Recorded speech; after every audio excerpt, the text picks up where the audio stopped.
ট্যাবের টাকা জালিয়াতি এবং ছক কষেই কিন্তু এই জালিয়াতি করা হচ্ছে। ইতিমধ্যে তদন্ত শুরু হয়েছে, তৎপর পুলিশ প্রশাসন। দক্ষিণ চব্বিশ পরগনা, সেই দক্ষিণ চব্বিশ পরগনা ট্যাবের টাকা এবার বিহারে।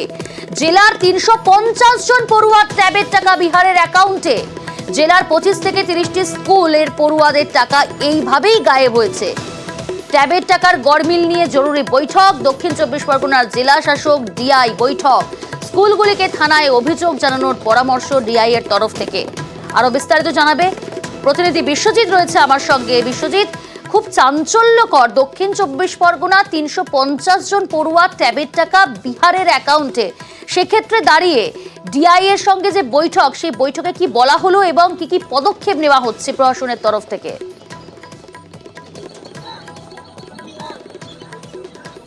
হ্যাঁ, একেবারেই দেখো, স্কুলগুলিকে কিন্তু একেবারে থানায় কিন্তু লিখিত অভিযোগ দায়ের করতে বলা হয়েছে। সেই মতো যেটা দেখা গেল, সাগরের যে মহেন্দ্রগঞ্জ যে হাই স্কুল রয়েছে, সেখানে যারা শিক্ষক রয়েছেন তারা কিন্তু ইতিমধ্যেই সাগর থানায় একটা লিখিত অভিযোগ দায়ের করা হয়েছে।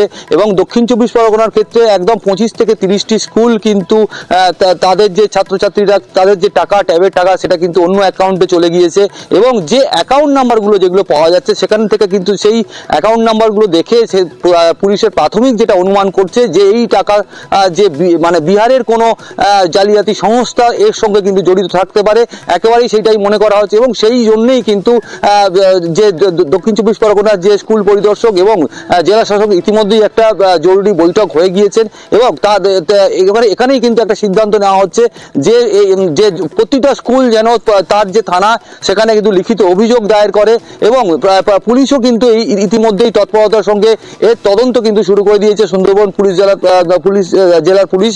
এবং তার পাশাপাশি শুধু সুন্দরবন নয়, কুলতলি, গোসাবা, বজবজ, সোনারপুর, ক্যানিং, বিভিন্ন যে এলাকা রয়েছে, সমস্ত এলাকা প্রায় 25টি থেকে 30টির মতো স্কুল কিন্তু তাদের যে ছাত্রছাত্রী, প্রায় 350 ছাত্রছাত্রী মোট যে দক্ষিণ চব্বিশ পরগনা, সেই 350 ছাত্রছাত্রীর কিন্তু তার ট্যাবের টাকা কিন্তু গায়েব হয়ে গিয়েছে। একেবারে কিন্তু একটা চাঞ্চল্যকর প্রশ্ন উঠছে, যদি এই যে শিশুদের যে ট্যাবের টাকা যদি এইভাবে যদি গায়েব হয়ে যায়, তাহলে সাধারণ মানুষের যে অ্যাকাউন্ট, তাদের টাকা কতটা সুরক্ষিত, সেটা নিয়ে কিন্তু ইতিমধ্যেই কিন্তু প্রশ্ন তুলতে শুরু করে দিয়েছে। প্রিয়াঙ্কা, আছে তার মধ্যে 31 জন ছাত্রছাত্রীর টাকা মানে একটা অনামী বা বেনামী অ্যাকাউন্টে চলে গেছে। পুজোর আগে ওরা টাকা ছেড়েছে এবং পুজো ছুটির পরে যখন ওরা টাকা অ্যাকাউন্টে ঢুকছে না, তখন এরা এসে আমাদের স্কুলে এসে যোগাযোগ করে যে স্যার আমার অ্যাকাউন্টে টাকা ঢোকেনি। তখন আমরা বললাম যে কেন, আমরা তো সব পাঠিয়ে দিয়েছি, সমস্ত তথ্য দিয়ে কেন ঢোকেনি। তখন আমরা খুঁজতে গিয়ে মিলিয়ে দেখি আবার একটু, তখন দেখা গেলো যে অ্যাকাউন্ট নাম্বারগুলো পুরো চেঞ্জ হয়ে গেছে। মোট আমরা 43 জনের জন্য আবেদন করেছিলাম, তার মধ্যে 15 জন এখনো টাকা পায়নি। আমরা যে 15 জনের টাকা ক্রেডিট হয়নি এখনো, তো তাদের ব্যাংকে যোগাযোগ করেছিলাম।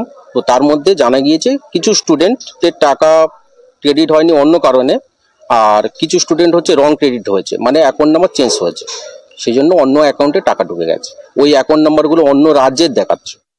দক্ষিণ চব্বিশ পরগনা জেলায় 35টি স্কুলের প্রায় 350 জন ছাত্রছাত্রীর টাকা অন্য অ্যাকাউন্টে চলে গেছে। কিভাবে অন্যের অ্যাকাউন্টে চলে গেল, কোনো প্রধান শিক্ষক শিক্ষিকা ওই অ্যাকাউন্ট নাম্বারগুলো আপলোড করেননি।